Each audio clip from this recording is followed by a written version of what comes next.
I'm holding it. All right, good morning. Well, he'll get your voice. All right. A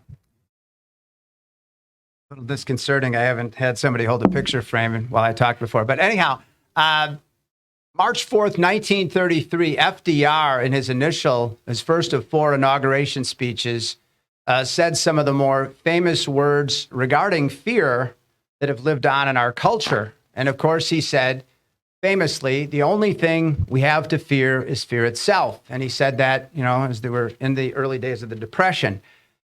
And so fast forward just over 50 years, I was at Elmbrook Church in southeastern Wisconsin.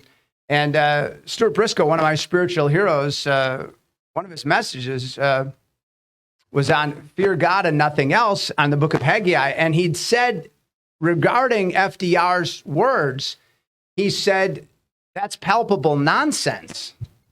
And I'd never heard anybody be that bold regarding that. And he'd said, because we have plenty of things to fear, unless we have someone or something that's greater than our fear.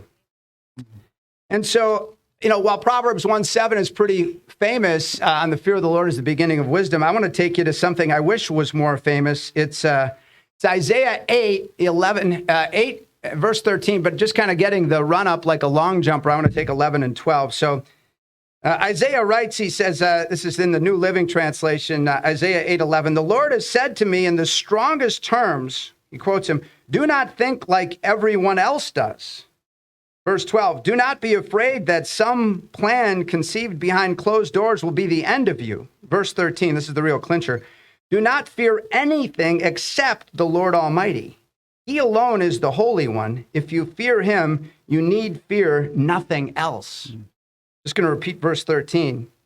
Do not fear anything except the Lord Almighty. He alone is the Holy One. If you fear him, you need fear nothing else. And I think that was Briscoe's point that I've kept in mind over these years, that when you fear God, you have nothing else to fear. Not fear like he's going to hit us with a rolled up newspaper, but revere, stand in awe of.